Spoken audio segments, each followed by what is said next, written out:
for your own life, going back to that fear of quitting your job, even though your friends were saying, hey, you'd be really good at these other things, do it. Where do you think that fear comes from? And like, how did you think through it or navigate it? The fear comes from, it's a safety survival instinct that we all have. What's familiar is safe. What's unknown is dangerous. Why are people scared of the dark? Because I can't see a threat in the dark. If it's light outside, I can at least have vision to protect me and can react. And that's the basic thing. Why is somebody afraid of going up to a stranger at South by Southwest and introducing themselves? There's a whole lot of like negative self-talk. What if I come across as stupid? What if I'm foolish? What if I say the wrong thing? What if I'm wasting this person's time? We just have this comes back to mispricing risk. We have all these doomsday scenarios in our mind. So we're imagining this is like the risk manager looking at the VAR, value at risk, and saying, okay, this is a Six Sigma downward event, but that doesn't happen all that often. It almost never, in real life, it almost never happens. Totally. And especially if this risk manager, or if this person at a young age, I'll just use me for example. Yeah. My fear comes from, I think at a young age of, ultimately not being good enough. Yeah. And so whether that means getting cut from the basketball team, yep, or whether that means being shorter than most people, or whether that means just being average unless I apply myself. So for example, I found over the years I could work really hard and get above average results. And then I sort of got addicted to that, right? Of like, oh, well, in sports, I wasn't good enough, so I have to overcompensate. And then I sort of went the other way of like overly optimizing things, which I've learned in the last couple of years through therapy and among other things of there's dials to it. Yeah. And there's times in my life when being analytical has been really good and being driven has been good. Then there's also times where it's like, oh, dude, relax a little bit, turn the dial down and like turn off your computer and relax. But I think it's helpful for me to at least understand where this comes from, and my wiring out of the box is perhaps, oh yeah, this is that thing where I try to over optimize. I'm not going to do that here. I'm just going to pick one of these and go for it. And ultimately being like trying to get curious where it comes from and how to use it. I guess how has your experience been with that? I'll respond to that by following up on something that you said about this voice, which is I'm not good enough, which many of us have. Like, it's not just you. Probably everybody listening, we have this self-flagellation.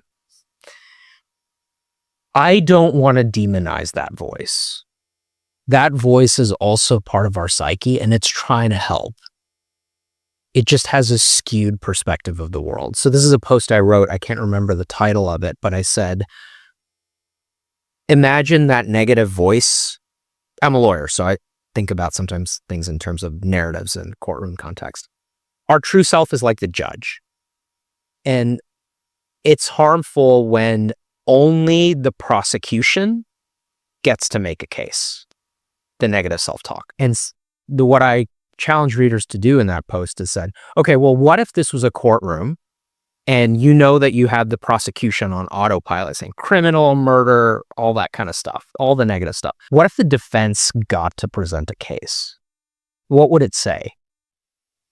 And one thing, especially in the finance education that I did, the independent stuff, was the biggest damage that a lot of people do to themselves is they have this negative self-talk around money, which is, I'm not good at math, I'm not good at finance. And so they won't even try. And so what I would try to do is introduce some positive evidence to give that defense lawyer a voice. Now, coming back to what you were saying about the I'm not good enough voice, I don't want to banish the prosecution from the courtroom either. That when two lawyers are in a courtroom, the ideal of the legal system is that we're trying to get to the truth. And I don't want positive affirmations, cheerleader, self-talk either. I'm not convinced that that's good.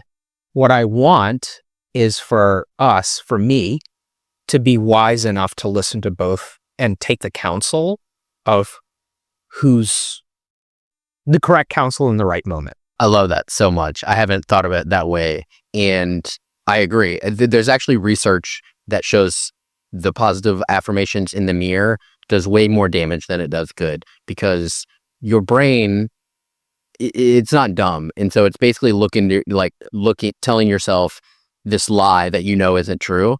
And so I think like people overdo it with like, oh, I'm going to state these affirmations. Like, no, dude, like don't do that. That's actually doing more harm than good. Instead, I love the analogy. I'm going to start to think about this too, of like, oh, this is just the prosecutor. What would an example be from the defense side? Exactly. What's a small micro nugget of like, well, actually, I'm like pretty good at, writing or whatever. And like, oh shoot, I don't have any evidence. Well, what would be some really good evidence that I could go gather this week? And then it's almost like this fun game, knowing that like, oh man, that prosecutor is really annoying because he's always first to talk, and like sometimes the defense doesn't get a chance to see the other side. And ultimately, in the legal system, I want to value the role that both the prosecution and the defense play, because the legal system doesn't work without both of them. Right. And back to the truth, like you're talking about, like what is the truth? And some of this external validation are clues for the truth. Exactly. Having really close friends that like give you really honest and pure feedback, who know you really well, because sometimes it's hard to read the label from inside the bottle in ourselves. But it's like, you have a friend like, dude, it's so obvious, like go do this, or hey, actually, have you thought about it this way? There might be something else going on here. And I think that's such a helpful frame for people too, but also me. I'm going to start thinking, I'm not a lawyer. I'm going to start thinking of like, oh, we got this defense, and like, where's the judge in this stuff? And so, yeah, that's super helpful.